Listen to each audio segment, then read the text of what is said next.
अब आपके लेसन का नाम आता है ईथर। अब देखिए ईथर कहते किसको है ये समझिए। जब दो एल्किल ग्रुप के बीच में ऑक्सीजन का परमाणु आता है या अणु आता है, इसको हम कहते हैं ईथर।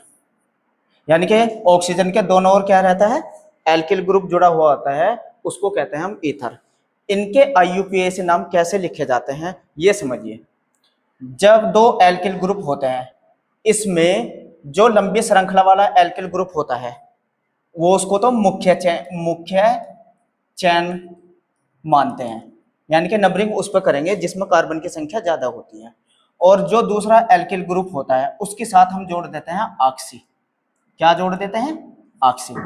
अब आप पहले वाले को देखो, यहां एक कार्बन वाला एल्किल ग्रुप है, दूसरी तरफ भी एक एल्किल ग्रुप वाला है, दोनों तरफ सेम है, तो नंबरिंग करने की जरूरत नहीं है। एक कार्बन को हम कहते हैं मैथ, तो इसका नाम क्या हो जाएगा, ऑक्सी जुड़ जाएगा, तो इसका नाम हो जाएगा मैथॉक्सी। और एक ही कार्बन है, इसके साथ दूसरे में जुड़ेगा एन, मैथॉक्सी मैथेन, क्योंकि इसमें भी एक कार्बन है इसमें भी एक कार्बन है, एक के साथ तो जुड़ेगा ऑक्सी और दूसरी हो जाएगी मुख्य चैन। ठीक है ना, बताओ ये समझ में आया। अब आप यहां देखो, इस वाले इसका अगर आप IUPAC नाम लिखने लगे तो अब यहां देखिए, इधर दो कार्बन है और इधर है एक कार्बन, तो मुख्य चैन तो ये हो जाएगी, नंबरिंग इस पे करेंगे, ये ऑक्सी जुड़ेगा। कम वाले कार्बन के साथ क्या जोड़ना है आपको, ऑक्सी। एक कार्बन है तो क्या हो जाएगा, मेथॉक्सी। क्यों, क्योंकि एक कार्बन को हम मैथ कहते हैं, तो मेथॉक्सी हो गया। और दो कार्बन है, दो कार्बन को हम क्या कहते हैं, एथ, और इसमें क्या जुड़ जाएगा, एन, तो इसका नाम क्या बन जाएगा, एथेन। क्लियर बात समझ में आई। अब इधर देखो, यहां भी दो कार्बन वाले एल्किल ग्रुप है, इधर भी दो कार्बन वाला, अब तो दोनों में सेम है। अब दो कार्बन को हम क्या कहते हैं, एथ, ये तो बोलते हैं, तो एक के साथ जोड़ दो ऑक्सी, एक के साथ जोड़ देते हैं एन, तो इसका नाम हो जाएगा एथॉक्सी एथेन। ठीक है, आ गया समझ में। अब आप यहां देखिए, एक तरफ तो तीन कार्बन वाला एल्किल ग्रुप है, देखो तीन कार्बन है, और दूसरी तरफ एक कार्बन वाला।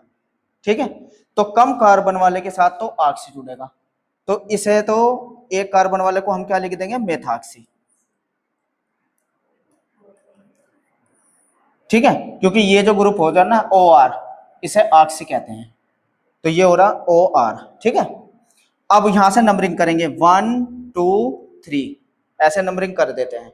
तो देखो 1 कार्बन पे ऑक्सी ग्रुप था, तो इसके आगे हम 1 भी लगा सकते हैं, 1 मेथॉक्सी, क्योंकि 1 कार्बन पे है ना। और 3 कार्बन को हम क्या बोलते हैं, प्रोप, तो एन लगा दो इसके साथ, तो क्या हो जाएगा ये, प्रोपेन। बताओ समझ में आया नहीं आया। अब यहां देखो, इसको पहले अगर ऐसे कोई आपको कोष्टक में कोई ग्रुप दिया हो तो पहले इसको खोल के लिखते हैं। देखो कैसे खोल के लिखेंगे, यहां दिखा देता हूं। एक तरफ तो CH3O, ये जो है ना CH, इसके एक तरफ यहाँ CH3 है, एक तरफ इधर, ऐसे खोल लो, क्योंकि CH3 यो मैथिल ग्रुप दोनों तरफ जुड़ा हुआ है इस कार्बन के, तो दोनों तरफ जोड़ दिया। क्लियर। अब हमें क्या करनी, पहले जो कार्बन जिसमें जिधर एल्किल ग्रुप ज्यादा होते हैं कार्बन में, वहां नंबरिंग करते हैं। नंबरिंग एक सिरे से 1 2 3, चाहे इधर से करते 1 2 3। क्लियर बात हो जाएगी।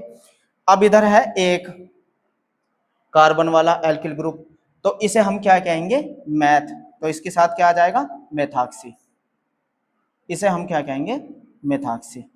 अब देखो, लेकिन दूसरे नंबर पे था, दूसरे नंबर पे आया, देखो O ये, तो इसलिए इससे आगे पहले 2 नंबर लगाओ, क्योंकि दूसरे नंबर पे आ रहा था ये, दूसरे कार्बन पे। और 3 कार्बन है, तो 3 कार्बन को हम क्या कहेंगे, प्रोपेन। 3 कार्बन पे नंबर है ना चैन, तो इसलिए ये आ जाएगा। अब इधर देखो, ये भी यही है सेम, देखो जैसे ये खोला था ऐसे ही ये खोला, तो ये तो हो जाए, ये हो जाएगा 2।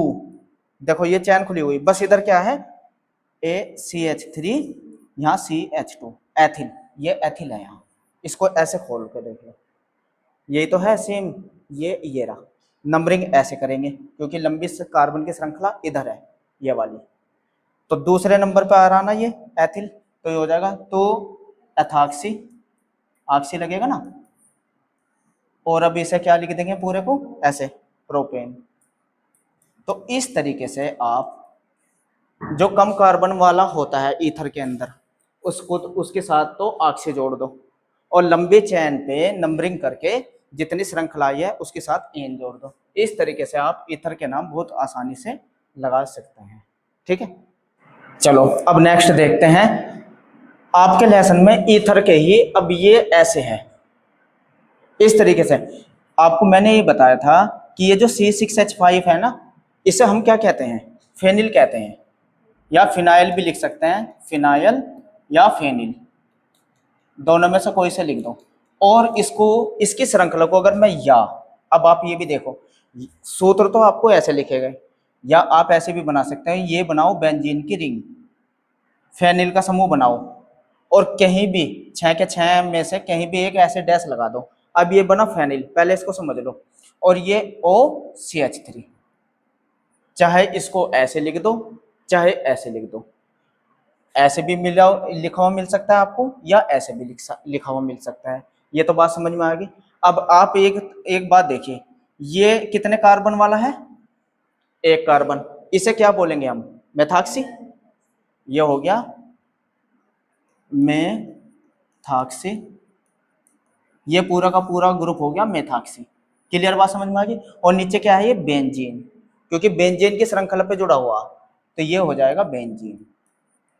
बताओ आया समझ में या नहीं, क्लियर बात। अब इसको भी देखो, ये C6H5 है, इसका मतलब इसको ऐसे बनाओ, फेनिल को बेंजीन की रिंग के रूप में ऐसे, और इसके साथ क्या जोड़ देंगे O, और देखो ये क्या है C2H5, यही तो है ये C2H5, यो एथिल है, ये क्या है एथिल, तो इसका क्या लिखेंगे हम, एथॉक्सी, एथॉक्सी बेंजीन। देखो कम कार्बन वालों को ऑक्सी जोड़ देते हैं, 2 कार्बन थे तो एथ था तो एथॉक्सी, और नीचे क्या बचा ये बेंजीन, तो ये बेंजीन की श्रृंखला पे तो बेंजीन। क्लियर बात समझ में आ गया। अब इसको देखो, ये क्या है, ये इस तरीके से, पहले तो बेंजीन की रिंग बनाओ, बना दी।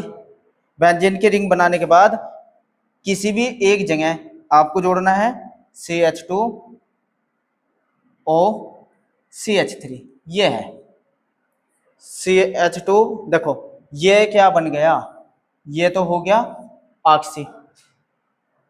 एक देखो इस कार्बन पे, ये जो कार्बन है ना, इसके एक तरफ तो जुड़ रहा ऑक्सी, ये रहा, और इस कार्बन पे एक जगह नीचे जुड़ रहा है ये फेनिल। ये देखो ये तो हो जाएगा मेथॉक्सी, एक कार्बन वाला, ठीक है, ये रहा मेथॉक्सी। एक कार्बन का ग्रुप ये रहा, इसे कहेंगे मैथिल।